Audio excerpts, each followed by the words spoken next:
What's up, family? Guess a wonderful day here. Enjoying every minute of it, loving it to the max.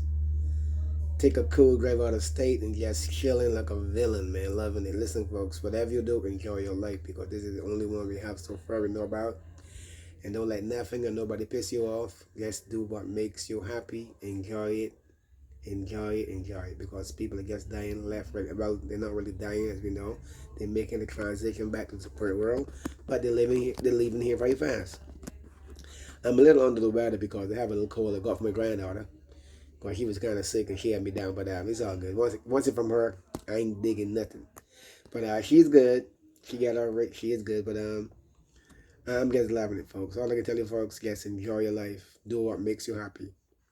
Enjoy it. Don't stress out about nothing. It don't worth it. Don't stress about no job, no money, no car, no bills, nothing. It don't worth it.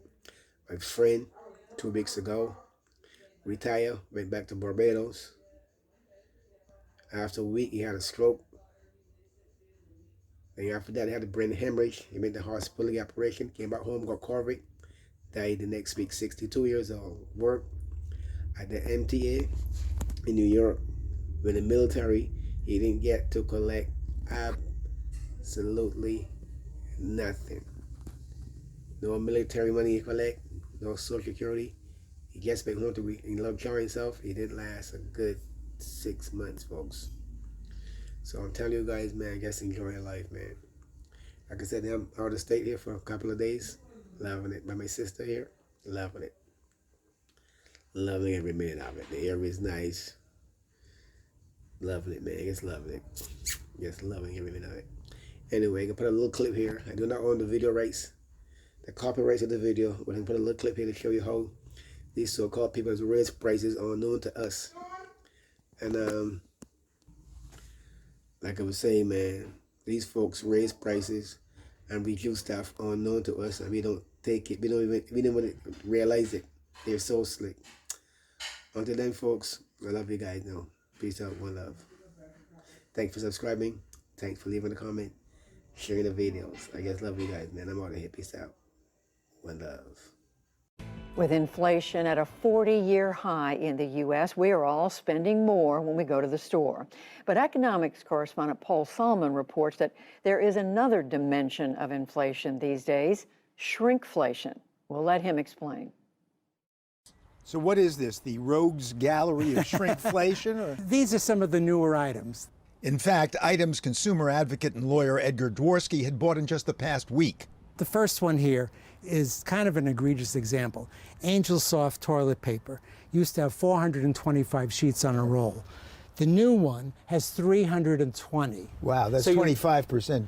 So it's almost 2 full rolls in the new sizing. But look at the packages. Don't they look almost identical? Do they ever? And that's the key to what's being called shrinkflation, says Dworsky, who writes the online Consumer World newsletter and has been tracking product downsizing for decades. I remember the Charmin of the 1960s when Mr. Whipple came on TV. I told him, squeeze the tomatoes, squeeze the melons, but please don't squeeze the Charmin. And it had 650 sheets on a roll. The biggest one today has 366. It's about 90% less. And it's not just toilet paper. Ice cream tubs used to be a half gallon, 2 quarts, then 1 3/4 quarts. They've now trimmed down to a svelte 1.5, because lately it's been the incredible shrinking everything. Shrinkflation tends to come in waves. We happen to be in the middle of a tidal wave at the moment because of inflation. That's because material and transportation costs have been soaring since the much-reported supply chain snags. How to best pass them on to us consumers? Manufacturers rely on both raising the price and shrinking the product. The difference is they know that consumers are price conscious, and consumers will catch the fact if that container of orange juice went from $2.99 to $3.39. And they'll balk, they'll complain, maybe they'll switch to another brand. But they know consumers are not net weight conscious. They're not going to notice, most of them, if the product has gotten a little bit smaller. Especially not if the shrinkage is pretty much indiscernible. What is that, dishwashing detergent? Well, this is Dawn. The current 7-ounce little bottle is now 6.5 ounces. So you lost half an ounce. Honest to goodness, I don't know how they did it, but just know the bottom line is you're getting half an ounce less. Here's Post Honey Bunches of Oats. The old one was 14.5 ounces. The new one is 12 ounces. To look at the boxes, they look identical straight on. But you got 17% less. That translates into 2 fewer bowls in the new box. And the price was the same. Now, the official inflation rate is 9.1%. The Honey Bunches rate, 17%. No wonder corporations are posting record profits. They can raise prices above the overall inflation rate, and we won't even notice. Gatorade, forever it's come in 32-ounce bottles. Yeah. The new one is 28, so you lost 4 ounces in every one. But you look at them, you say, gee, they look at the same height. What did they do? They squeezed the midriff. They gave it a waistline. That's exactly right. And the company says, oh, now it's easier to hold. Well, thank you very much. I'd rather have the extra 4 ounces, and I'll suffer holding the old one. And companies also rejigger the products themselves.